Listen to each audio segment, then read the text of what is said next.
Students, I hope कि आप सब ठीक ठाक होंगे।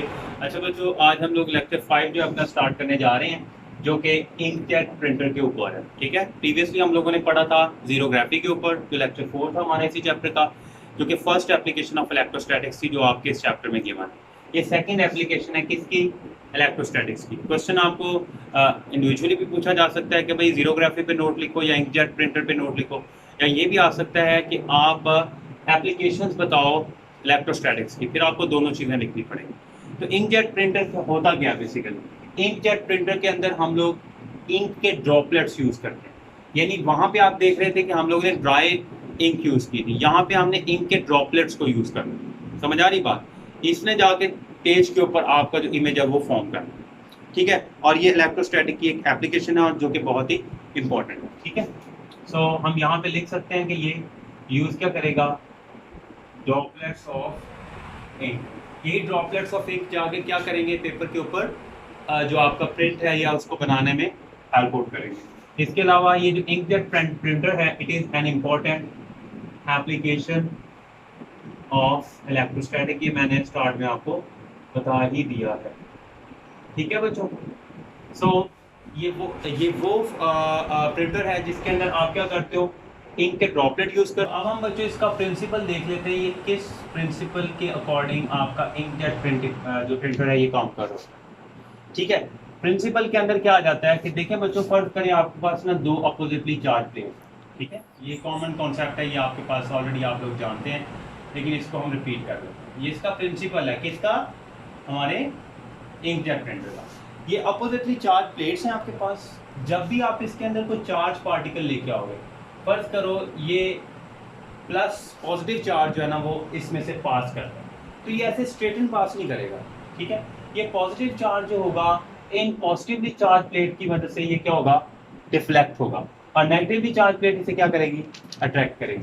तो ये आपका ये जो पॉजिटिव चार्ज है ये स्ट्रेट पास करने की बजाय क्या करेगा बच्चों?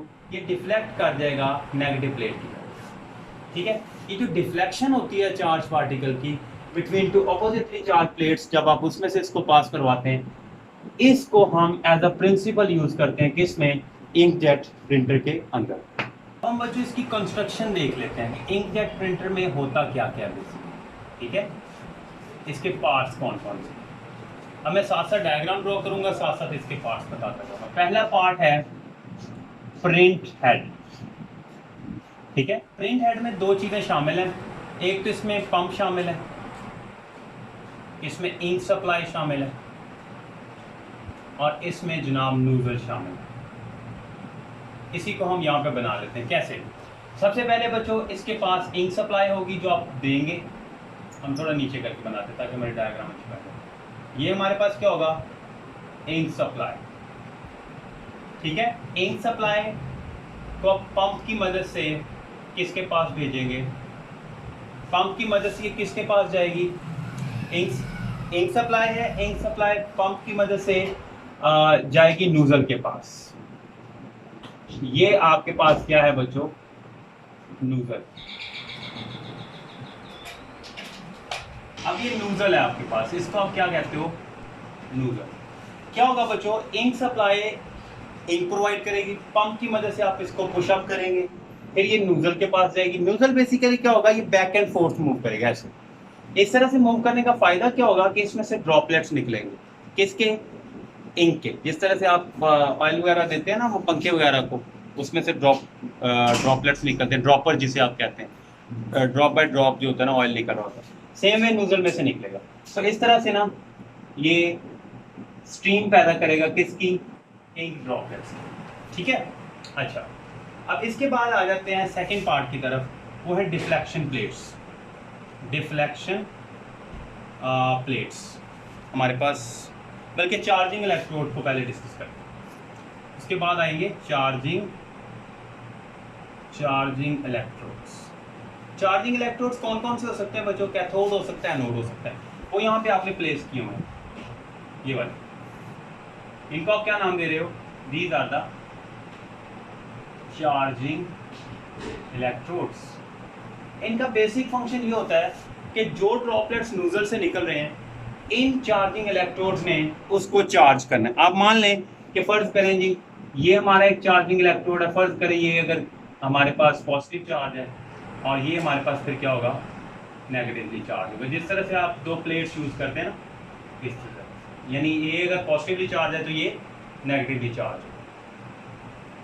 तो ये चार्जिंग इलेक्ट्रोड्स का बेसिक फंक्शन ये होगा कि उन ड्रॉपलेट्स को इन्होंने चार्ज करना है जो आपके लिए यूजलेस है, जो आप चाहते हो कि आगे पेपर पे जाके इमेज बनाने में रोल प्ले ना करें, ठीक है। अच्छा, इसका मतलब ये हुआ कि वो ड्रॉपलेट्स चार्ज हो जाएंगे इन चार्जिंग इलेक्ट्रोड्स की मदद से जो आपके लिए यूजलेस। इसके बाद आप लोगों ने जो पार्ट, जो इसका नेक्स्ट पार्ट है वो है जी deflection plates. Deflection plates, deflection plates. अब मैंने आपको इसका प्रिंसिपल बताया था कि जो चार्ज पार्टिकल जब भी डिफ्लेक्शन प्लेट्स में से गुजरेगा, ये फर्ज करें जी डिफ्लेक्शन प्लेट्स आपने रखे हैं, इनको आप मान लें these are the deflection plates, ठीक है। ये दोनों ही हैं, ये चलें इसको भी मान लेते हैं, ये दोनों आपके पास डिफ्लेक्शन प्लेट्स हैं। आप फर्ज करें इसको आपने पॉजिटिवली चार्ज किया हुआ है और इसको आपने नेगेटिवली चार्ज किया। अब जो ड्रॉपलेट्स जो अनवांटेड हैं वो इन डिफ्लेक्शन प्लेट्स के दरमियान में से गुजरेंगे तो वो क्या हो जाएंगे, डिफ्लेक्ट हो जाएंगे इसके प्रिंसिपल के अकॉर्डिंग। और वो डिफ्लेक्ट होने के बाद किसके पास चले जाएंगे, एक और पार्ट आपने जो यहाँ पे प्लेस किया हुआ है जिसको आपने नाम दिया हुआ है गटर का। ये जो ड्रॉपलेट्स होंगे जो अनवांटेड है आपके लिए, वो इस गटर में जो है ना वो इकट्ठे होते जाएंगे। और होंगे क्यों, due to the principle of inkjet printer जो क्या कहता है कि जब भी charge particle to oppositely charge plates में से गुजरेगा दरमियान में से, तो वो डिफ्लेक्ट होगा, वो सीधा नहीं गुजरेगा, ठीक है जी। अब ये इसके हैं जी हमारे पास 3 पार्ट्स और 4th पार्ट गटर ही है। गटर का बेसिक फंक्शन क्या होता है कि इसने बेसिकली अनवांटेड इंक ड्रॉपलेट्स को इकट्ठा करना होता है। अच्छा, लास्टली आपके पास क्या आ जाता है कि अब आप चाहते हैं कि भाई जो ड्रॉपलेट्स आप पेपर पे चाहते हैं को इमेज बनाने में अपना रोल प्ले करें, उसे पेपर तक आपने कैसे पहुंचाना। सबसे पहला काम जो आप लोगों ने करना है वो ये है कि आप चार्जिंग इलेक्ट्रोड्स को ऑन रखेंगे, लेकिन जो डिफ्लेक्शन प्लेट्स हैं इनको आप, इनका जो चार्ज है उसको ख़त्म कर देंगे। अब जो ड्रॉपलेट्स अनवांटेड थे वो तो गटर में चले गए, जो वांटेड होंगे चूंकि वो चार्जलेस है इसलिए वो स्ट्रेट पास कर देंगे और वो पेपर पे इमेज बनाने में अपना रोल प्ले करेंगे। इस तरह से आपके पास पेपर पे प्रिंट बन जाए, ठीक है। अच्छा, एक और बात याद रखिएगा, प्रिंटर जो होते हैं ना वो 2 टाइप्स के होते हैं बेसिकली। प्रिंटर जो होते हैं ये 2 टाइप्स के हैं। कौन कौन से हैं, इम्पैक्ट प्रिंटर और नॉन इम्पैक्ट प्रिंटर्स। और आपके पास कौन कौन से आ जाते हैं, नॉन इम्पैक्ट प्रिंटर्स आ जाते हैं। इम्पैक्ट प्रिंटर वो प्रिंटर होते हैं जो कि पेपर के साथ कांटेक्ट करते हैं, जब उस पर आप वो प्रिंट कर रहे होते हैं, मतलब पेपर को टच करते हैं। इसकी एग्जांपल आती है आपके पास डॉट मैट्रिक्स। जिस तरह से आपको जीरोग्राफी के अंदर पढ़ाया था ना कि वो पेपर को टच कर रहे होंगे उस पर प्रिंट बनाने के लिए या उस पर फोटोकॉपी बनाने के लिए, ऐसे प्रिंटर्स को कहा जाता है इम्पैक्ट प्रिंटर्स। नॉन इम्पैक्ट में क्या आ जाता है कि ये पेपर को टच नहीं करेंगे, जैसे यहाँ पे है, अब पेपर आपका यहाँ पे है और प्रिंटर जो है वो पेपर को टच नहीं कर रहा डायरेक्ट, जबकि जो इंक ड्रॉपलेट्स हैं वो जाके फॉल कर रहे हैं उसके ऊपर, इसीलिए इसको नॉन इम्पैक्ट प्रिंटर कहेंगे। और इसकी एग्जांपल में यही जो आज हमने टॉपिक पढ़ा है इंक जेट प्रिंटर, ये इसकी एग्जांपल में आपके पास आ गया, ठीक है बच्चों। ये जो डिफरेंस है इन दोनों का, ये इंपॉर्टेंट शॉर्ट क्वेश्चन है, ये आपको आना चाहिए। तो इंकजेट प्रिंटर के बारे में यही डिस्कस किया हम लोगों ने, इसकी डेफिनेशन डिस्कस किया, इसका हमने प्रिंसिपल पढ़ा, फिर इसकी कंस्ट्रक्शन, इसके जो 4 पार्ट्स थे वो डिस्कस किए, कौन कौन से थे। इसमें हमारे पास प्रिंट हेड आ जाता है, इसके बाद हमारे पास क्या आ जाती हैं, चार्जिंग इलेक्ट्रोड्स आ गए थे, फिर डिफ्लेक्शन प्लेट्स आ गई थी, देन इलेक्ट्रोड आ गए, सॉरी गटर आ गए, और लास्टली वो पेपर है जिस पे आप लोगों ने प्रिंट कर, ठीक है। और इसके बाद हम लोगों ने इसकी वर्किंग डिस्कस की है। आई होप कि आप लोगों को समझ आ गया होगा। कोई क्वेश्चन या क्वेरीज हो तो आप नीचे कमेंट्स में पुट कर सकते हैं। बहुत सा ख्याल रखिएगा। अल्लाह हाफिज़।